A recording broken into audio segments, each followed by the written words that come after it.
So hello friends, स्वागत है आप सभी का आप सबके अपने यूट्यूब चैनल विद्या परिहार गुरुकुल में। तो आज हम शुरू कर रहे हैं चैप्टर नंबर 7 जिसका नाम है क्रमचय और संचय। अच्छा, उससे पहले ये जान लीजिए कि ये जो चैप्टर है क्रमचय और संचय, ये आपको प्रोबेबिलिटी यानी प्रायिकता में भी आप लोग को हेल्प करेगा, और क्लास 12 में भी एक चैप्टर है जिसका नाम है प्रायिकता, उसमें भी आपको हेल्प करेगा।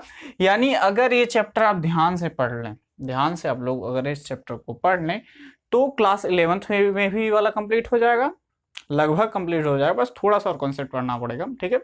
और 12th के भी प्रायिकता में आपका कॉन्सेप्ट क्लियर हो जाएगा। एक बात और याद रखिएगा, इसमें कोई फॉर्मूला है नहीं, इसमें बहुत ही सोच समझ के क्वेश्चन को सॉल्व करना है। कई लोग कहते हैं इसको रटा देते हैं और जल्दी जल्दी बस उसको सॉल्व करा देते हैं, लेकिन हम इस क्वेश्चन को मतलब इसके क्वेश्चन को, इस पूरे चैप्टर को हम समझेंगे क्या है, ठीक है। बहुत ही आसान सा चैप्टर है, क्योंकि इस पूरे बुक में हमको इससे आसान चैप्टर कोई लगा नहीं है, ठीक है। तो आइए समझते हैं इस चैप्टर को। इस चैप्टर का जो पहला वाला टॉपिक है वो है गणना का आधारभूत सिद्धांत। गणना का आधारभूत सिद्धांत, इसको हम एक एग्जाम्पल समझते हैं जो हमारे एनसीईआरटी में भी दिया हुआ है, ठीक है। तो एग्जाम्पल हमारे पास कुछ ऐसा है, ये रहे हमारे पास एक मोहन नाम का लड़का है, ठीक है। एक मोहन नाम का लड़का है, इसके पास तीन पैंट हैं, P1 P2 P3, नाम दे सकते हैं कि नहीं, P1 P2 P3। और इसके पास दो शर्ट है, शर्ट S1 है और S2 है, ठीक है। ये है कि नहीं। अच्छा, एक दिन में एक ही पैंट पहनेगा और एक ही शर्ट पहनेगा, होगा कि नहीं, ठीक है। यानी कभी ये पहनेगा, कभी ये पहनेगा, कभी ये पहनेगा, ठीक है। तो इसको हम बोल देते हैं घटना, ठीक है। इंग्लिश में इसको इवेंट बोलते हैं। तो इसको हम बोल देते हैं घटना। दो घटनाएं घटेंगी, घटना ए, और इसको हम बोल देते हैं घटना बी, ठीक है। कभी ये पहनेगा, कभी ये पहनेगा, कभी ये पहनेगा, यानी तीनों में से एक तो पहनेगा ही, यहाँ पे दोनों में से एक तो पहनेगा ही, दो तो पहनेगा नहीं, ठीक है। अच्छा, अब इसके पास तरीके होंगे, कभी मान लो ये पहनेगा तो कभी इसके साथ ये पहन लेगा, कभी ये पहन लेगा, होगा कि नहीं। इसके पास तरीके होंगे इन दोनों को पहनने के लिए, ठीक है। तो आइए समझते हैं वो है क्या, ठीक है। अच्छा, मान लेते हैं पहले दिन, कोई दिन है, ठीक है, सोम मंगल बुध कोई भी ले सकते हो। तो मान लेते हैं पहले वो पैंट 1 पहना, P1 पहना, ठीक है। तो इसके साथ ये दो, चाहे S1 पहन सकता है, चाहे S2 पहन सकता है, ठीक है। पैंट एक है, चाहे ये वाला शर्ट पहने, चाहे ये वाला शर्ट पहने, हो सकता है कि नहीं। अच्छा, मान लेते हैं ये P2 पहनता है, दूसरा वाला पैंट पहनता है, तो इसके साथ भी चाहे ये वाला शर्ट पहने, चाहे ये वाला शर्ट पहने, हो सकता है कि नहीं। तीसरा और है तरीका हमारे पास P3 के साथ चाहे S1 पहने या फिर S2 पहने, हो सकता है कि नहीं। अच्छा, तो इसके पास कुल कितनी संभावनाएं हैं, इसके पास कुल कितनी संभावनाएं, 1 2 3 4 5 6 संभावनाएं हैं कि नहीं। समझ में आ रहा है, यही बस समझना था और कुछ नहीं। अच्छा, अब हम देखते हैं, इधर देखो ध्यान से, हमारे पास जो टोटल संभावनाएं हैं, ठीक है, कुल संभावनाएं, ठीक है, कुल संभावनाएं बराबर, इसको हम इधर नहीं लिख रहे हैं, नीचे लिख रहे हैं, ठीक है। यहां पे कुल कितना घटना है, 3 है, ठीक है। घटना बी में कुल कितने तरीके हैं, मतलब 2 है, ठीक है, 2 घटना है ना। ये आ रहा है 6, सही है कि नहीं, ठीक। घटना ए में देखो 3 है, घटना बी में देखो 2 है, यानी ये 3 है, ये 2 है, इन दोनों को गुणा कर दे तो मिल जाएगा कि नहीं 6, यानी 6 संभावनाएं हो सकती हैं। चाहे इसको इस तरह समझो या फिर इस तरह समझो, ये फॉर्मूला है और ये तरीका है समझने का। ठीक है, अच्छा एक बार इसको थोड़ा सा और डिटेल में समझ लेते हैं। ठीक है, अच्छा ये घटनाएं हो क्या क्या हो सकती हैं, ये घटनाएं क्या क्या हो सकती हैं उसको भी समझ लेते हैं। चलो पहला घटना ये हो सकता है कि नहीं P1, S1 ये हो सकता है, अरे P1 के साथ S1 पहने। दूसरा हो सकता है P2, S2, सॉरी P1 ही रहे, ठीक है, P1 S2। तीसरा हो सकता है, अब ये देखो P2, S1 और इसी तरह P2, S2 इसी तरह डॉट डॉट डॉट 6 आएंगे। ठीक है, 6 आएंगे, समझ में आया? ठीक है, तो ये कुल संभावनाएं हैं और ये कुल तरीके हैं। तरीके क्या है? P1 के साथ S1 पहन ले, P1 के साथ S2 पहन ले, P2 के साथ S1 पहन ले, P2 के साथ S2 पहन ले, ये सब क्या है? तरीके हैं। ठीक है, तो इससे कुल संभावनाएं आप कैसे निकालेंगे कि आप देखेंगे कि घटना A में कुल कितने घटनाएं हैं। ठीक है, तो 3 घटनाएं हैं, B में 2 घटना है, दोनों को गुणा कर दो 6 आ गया। ठीक है, अच्छा अब ध्यान से देखो, अब ध्यान से देखो, यहां पे इसको हम हटा देते हैं, इनको हम हटा देते हैं।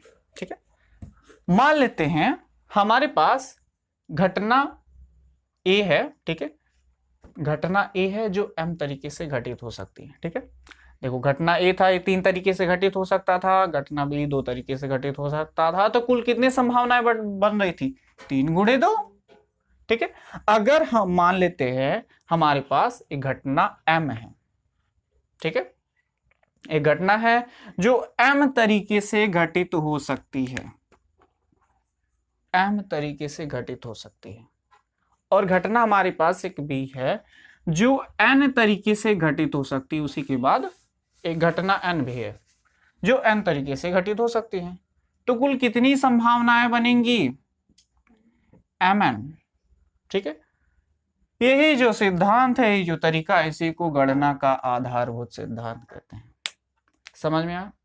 एक एग्जांपल समझते हैं, इसमें जो भी नोट करने लायक हो नोट कर लीजिए, लेकिन ये वाला जरूर नोट करिएगा, कुल संभावनाएं बराबर M गुणे N बराबर Mn। ठीक है, नोट कर लीजिए। अगला देखते हैं, एक एग्जाम्पल समझते हैं।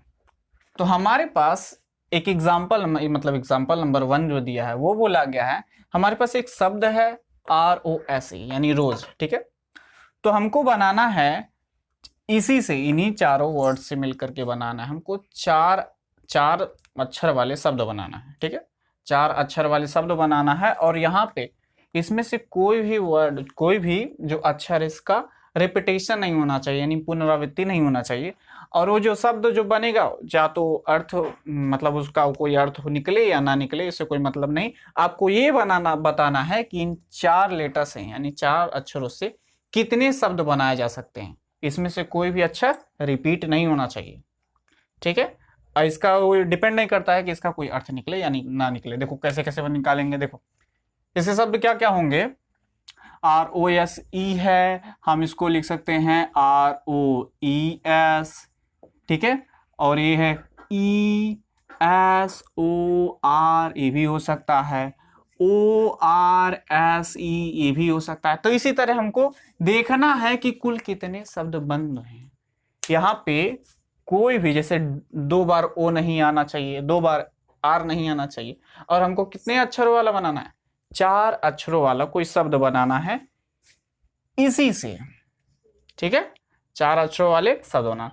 अच्छा कैसे बनाएंगे, यानी कुल कितनी संभावना है, मतलब कुल कितने वर्ड बनाए जा सकते हैं, कितने शब्द बनाए जा सकते हैं। ठीक है, तो सबसे पहले हमको तो ये बात ध्यान देना है कि हमको 4 अक्षरों वाला शब्द बनाना है, यानी हमारे पास 4 अक्षरों को भरने के लिए जगह है, हमारे पास 4 अक्षरों को भरने के लिए जगह है। ठीक है, अब ये मत समझना कि ये LKG वगैरह वाला क्वेश्चन है। ठीक है, इतना भी आसान नहीं है। ठीक है, अब देखो इन्हीं चारों को भरना है, 4 ही अक्षर है ना हमारे पास, इन्हीं को भरना और हमको 4 ही वर्ड वाले, यानी अगर हम इन चारों को भर दें तो एक 4 अक्षर वाला शब्द बन जाएगा, इन्हीं से हमको भरना है। ठीक है, अच्छा पहले वाले में देखो, पहले वाले में देखो कितनी संभावनाएं बन रही हैं। हम इसमें आर भी भर सकते हैं, एक संभावना, ओ भी भर सकते हैं, 2 संभावना, एस भी भर सकते हैं, 3 संभावना, ई भी भर सकते हैं, 4 संभावना। तो इसमें कुल कितनी संभावना है? 4 संभावनाएं हैं, यानी 4 घटनाएं घटित हो सकती हैं, जो अभी हम एम एन से समझाते हैं। ठीक है, अच्छा अब इसमें बताओ कितने संभावनाएं घटित हो सकती हैं? 4 कैसे? अरे इनमें से हम एक वर्ड अगर इसमें भर देंगे तो उसको तो इसमें नहीं भरेंगे ना, रिपीटेशन नहीं होना चाहिए। देखो 4 इसमें भर दिए, यानी इनमें से अगर एक भरा गया, मान लो हम इसमें से आर इसमें भर दिए, तो बची कितने? 3 ही ना भरोगे, हाँ 3 ही ना भरोगे, क्योंकि अगर फिर से आर को भर दोगे तो रिपीटेशन हो जाएगा, पुनरावृत्ति हो जाएगी। तो देखो अगर इनमें से हम एक को भर दिए इसमें, तो बची कितनी? 3 वर्ड बचे ना। ठीक है, तो अब इसमें कितनी संभावना है? 3 है, 3 संभावनाएं, 3 तरीके से इसको भरा जा सकता है। अगला देखते हैं, अब 2 भरा गया, बचे कितने? 2 और 1। ठीक है, अच्छा अभी जो हम बताए हैं वो जो सिद्धांत, ठीक है, उसमें क्या बताए थे? उसमें हम m और n बताए थे। एक घटना है जो m तरीके से घटित हो सकती थी और एक जो घटना है वो n तरीके से घटित हो सकती थी। तो कुल कितनी संभावनाएं बन रही थी? mn। ठीक है, तो उसी तरह हमारे पास एक घटना है जो 4, 3, 2 इस तरीके से घटित हो सकती हैं। तो कुल कितनी संभावनाएं बनेंगी? तो हम चारों को गुणा कर देंगे, तो यहाँ पे लिखेंगे कुल संभावनाएं, यहाँ पे संभावनाएं बोलो या शब्द बोलो। ठीक है, कुल संभावनाएं। ठीक है, शब्दों की कुल संभावनाएं बोल सकते हो। ठीक है, चलो शब्दों को लिख दे रहे हैं। ठीक है, शब्दों की कुल संभावनाएं क्या हो सकती हैं? 4 गुणे 3 गुणे 2 गुणे 1, 4 3 12, 12 दूना 24, एक नम 24, यानी कुल कितने शब्द बनाए जा सकते हैं? 24। अच्छा एक और अगर हम बोल दें कि यहाँ पे शब्दों की पुनरावृत्ति संभव है, अभी तो शब्दों की पुनरावृत्ति संभव नहीं थी, अगर हम बोल दें आप शब्दों को पुनरावृत्ति यानी दोबारा भी लिख सकते हैं, तो क्या बनेगा देख लेते हैं। तो क्या बनेगा देख लेते हैं, ये 1, ये 2, ये 3, ये 4 शब्द हमको बनाना है। ठीक है, तो यहाँ पे कौन किसको किसको भर सकते हो? आर को भी भर सकते हो, ओ एस और ई, यानी 4 संभावनाएं हो सकती हैं। दूसरे वाले में चारों को भर सकते हो ना, क्योंकि पुनरावृत्ति तो संभव है। ठीक है, यानी हम इसमें भी 4 भर सकते हैं और इसमें भी 4 भर सकते हैं, इसमें भी 4 भर सकते हैं। ठीक है, भर सकते हैं कि नहीं? अच्छा अब देख लेते हैं कुल कितनी संभावना बनती है। तो हमारे पास जो शब्दों की, यहाँ पे लिख देना, शब्दों की कुल संभावनाएं क्या होंगी? 4 गुणे 4 गुणे 4 गुणे 4, और ये हो जाएगा 4 चौके 16, 16 और ये भी 4 चौके 16, 16 16, ये हो जाएगा 256। ठीक है, समझ में आ गया? 4 चौके 16, 16 चौके 64, 64 चौके, ठीक है, गुणा कर लीजिएगा। ठीक है, तो ये समझ में आया कि नहीं? बहुत आसान है। एक और एग्जांपल देखते हैं, इसको नोट कर लीजिए। एग्जांपल नंबर 1 दिया है, तो हम क्वेश्चन नंबर यानी एग्जांपल नंबर 2 देखते हैं। एग्जांपल नंबर 2 पहले देखते हैं क्या दिया है। भिन्न भिन्न रंगों के दिए हुए 4 झंडों से, ठीक है, यानी हमारे पास 4 झंडे हैं भिन्न भिन्न रंग के। ठीक है, वो 4 रंग कुछ भी हो सकते हैं। कितने भिन्न भिन्न संकेत उत्पन्न किए जा सकते हैं, यानी कितने हमको साइन बोर्ड बनाना है। बस इतना समझ लो, जैसे साइन बोर्ड होता है ना, ट्रेन को रोकने के लिए लाल झंडा ग्रीन झंडा देखे हो ना, ठीक है, इस तरह होता है। उसी तरह हमको कोई साइन बनाना है, ठीक है, उसके लिए हमको यूज करना है। यदि एक संकेत के लिए दूसरे के नीचे जो 2 झंडों की आवश्यकता पड़ती है, ठीक है, 2 झंड। अब देखो सबसे पहले समझ लो ये चीज है क्या। 4 झंडे दिए गए हैं, पहले हम देख लेते हैं 4 झंडे जो हैं। देखो मान लेते हैं हमारे पास जो 4 झंडे हैं, पहला है वाइट कलर का हो सकता है। दूसरा हम ले लेते हैं ब्लैक कलर का, बी ब्लैक, यहाँ ब्लैक है, ठीक है। अब तीसरा हम ले लेते हैं मान लो येलो कलर का, पीला कलर का। तीसरा हम ले लेते हैं रेड कलर का, हो सकता है कि नहीं। तो चार झंडे हमारे पास 4 कलर के हो गए हैं, ठीक है। अच्छा, अब आपको एक संकेत बनाना है, एक संकेत बनाना है कुछ इस तरह, ठीक है। कुछ इस तरह संकेत आपको बनाना है, ठीक है। एक झंडा ऊपर लगाना है, एक झंडा नीचे लगाना है। देखो यहीं पे बोला गया यदि एक संकेत के लिए दूसरे के नीचे, दूसरे के जस्ट नीचे 2 झंडों की आवश्यकता पड़ती है, ठीक है। यानी 2 झंडों से हमको एक दूसरे के नीचे जैसे लगा करके हमको एक संकेत बनाना है। अरे कई देशों का झंडा नहीं देखे हो, जैसे 2 रंग का होता है, सेम उसी तरह हमको मान लो किसी का झंडा ही बना देना है, ठीक है। नया देश है, डेवलप हुआ है, उसका झंडा हमको बना के देना है, इसको तुमको काम आ गया है, ठीक है। 1 करोड़ रुपया मिलेगा इसके लिए। आओ देखते हैं, ठीक है। तो ये झंडा हम बनाएंगे कैसे। हमारे पास 4 कलर है, एक झंडा बनाना है। अब देखो ऊपर वाले में हम जो मतलब झंडे जो लगा रहे हैं, ठीक है, वो घटनाएं कितने तरीके से घटित हो सकती हैं। पहला वाला घटना कितने तरीके से घटित हो सकते हैं। इसमें हम व्हाइट को भी लगा सकते हैं, ब्लैक को भी लगा सकते हैं, येलो को भी लगा सकते हैं और रेड को भी लगा सकते हैं।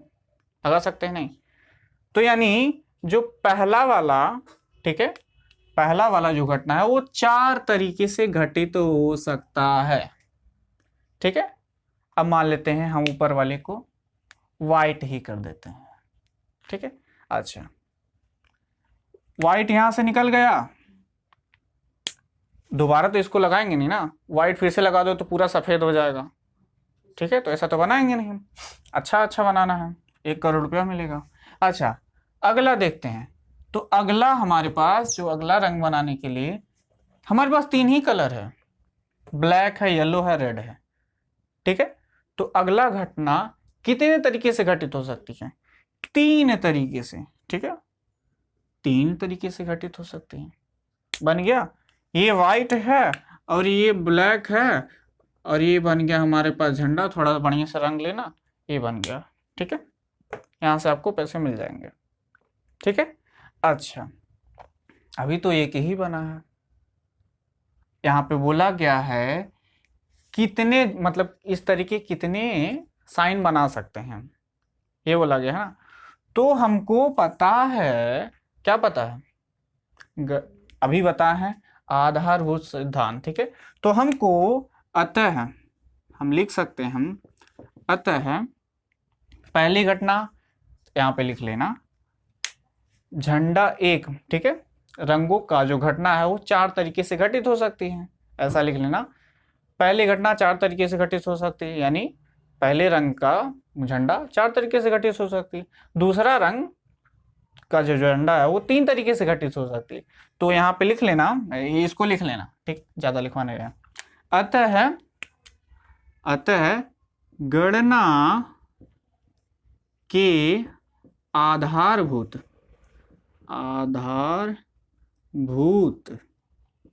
सिद्धांत के अनुसार, ठीक है, कुल कितनी संभावना है, कुल, हाँ, झंडों के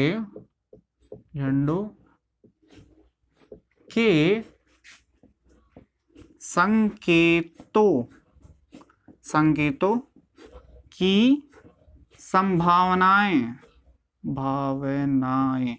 ये कुछ ज्यादा बड़ा लिखा गया, ठीक है। ये यहाँ पे भी लिख सकते हैं गणना के आधारभूत सिद्धांत के अनुसार, ऐसे भी लिख सकते हैं, ठीक है। तो पहला घटना है जो 4 तरीके से घटित हो सकती है, दूसरा है जो 3 तरीके से घटित हो सकती है, ठीक है।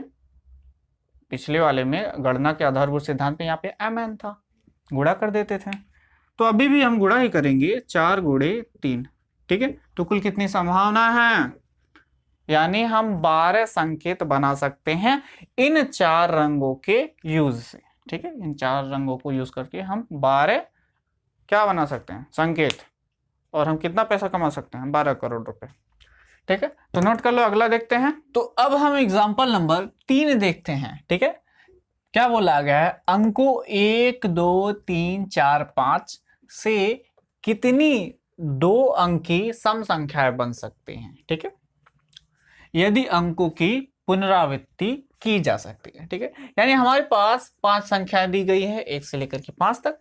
इनसे हमको 2 अंक की सम संख्याएं बनानी है, जिसमें अंकों की पुनरावृत्ति भी कर सकते हैं, यानी डबल डबल भी लिख सकते हैं। ठीक है, तो आइए देखते हैं कैसे सॉल्व करते हैं, किया जाएगा। तो हमारे पास यानी 2 अंकों की संख्या रखनी है। ठीक है, यानी हमारे पास 2 जगह होगा।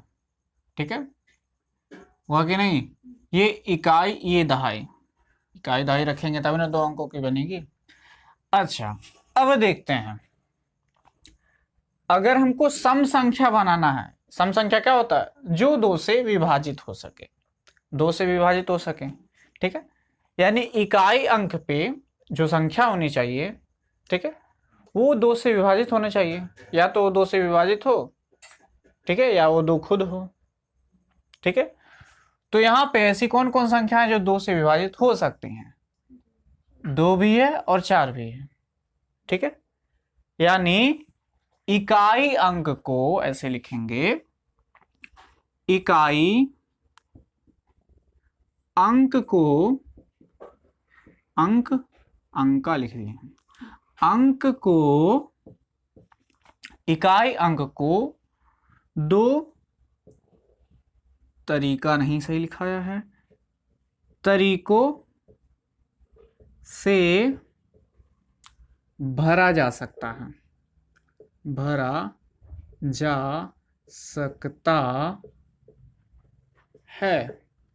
ठीक है, यानी इकाई अंक की जो घटना है वो 2 तरीके से भरी जा सकती है कि नहीं, 2 तरीके से भरी जा सकती है, या फिर 2 रखो या 4 रखो। ठीक है, अच्छा, अब दहाई अंक को देखते हैं। दहाई अंक, अच्छा, दहाई अंक पे हम कौन कौन सी संख्या ले सकते हैं, 1 ले सकते हैं, 2 ले सकते हैं, 3 ले सकते हैं, 4 ले सकते हैं, 5 ले सकते हैं। ठीक है, अगर हम इकाई पे 2 रखते हैं तो दहाई पे भी 2 रख सकते हैं, क्योंकि अंकों की पुनरावृत्ति संभव है यहाँ। ठीक है, तो दहाई पे दहाई अंकों को कितने तरीके से भरा जा सकता है, दहाई अंक को इन 5 तरीके से भरा जा सकता है। ठीक है, दहाई अंक को 5 तरीकों से भरा जा सकता है, भरा जा सकता है। ठीक है, कितने तरीके से, 5 तरीकों से। ठीक है, अच्छा, तो अब हमको क्या निकालना है, कुल संख्या निकालनी है, कुल संख्या निकालनी है जो इन संख्याओं से बनी हो। ठीक है, और वो सम संख्या हो। ठीक है, तो अतः हम क्या लिखेंगे, अतः आधारभूत,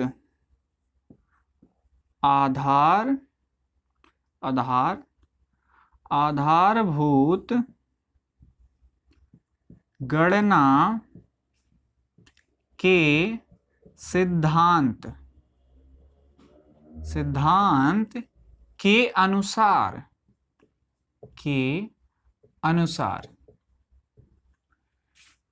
कुल अभिष्ट, यानी कुल टोटल वही अभिष्ट संख्याओं की संख्या। ठीक है, यहां पे आप ये भी लिख सकते हैं कुल सम। ठीक है, क्योंकि हमको सम संख्या लिखना है। ठीक है, कुल सम संख्याओं की संख्या क्या होगी, इन दोनों संभावनाओं को हम गुणा कर सकते हैं, यम और यन होता था तो हम गुणा कर देते। ठीक है, 5 को 2 से गुणा कर दो, यानी कुल कितनी संख्याएं बनाई जा सकती हैं, 10। ठीक है, तो इन 5 अंकों को यूज करके हम 10 ऐसी संख्याएं बना सकते हैं जो 2 अंक की होंगी। ठीक है, और सम संख्या भी होंगी। बना सकते हैं कि नहीं? ठीक है। अच्छा, इसी पे एक हम अपने तरीके से दे रहे हैं एग्जांपल। यहाँ पे 2 अंक ही नहीं, यहाँ पे 3 अंकों को आप लोग कर लेंगे। एक बार ट्राई करिएगा, ठीक है। नहीं आएगा तो बता दीजिएगा। एक और एग्जांपल है एनसीईआरटी में, एग्जांपल नंबर 4, उसको आप लोग सॉल्व कर लीजिएगा, ठीक है। तो ये था परिचय 7.1 का परिचय, ठीक है।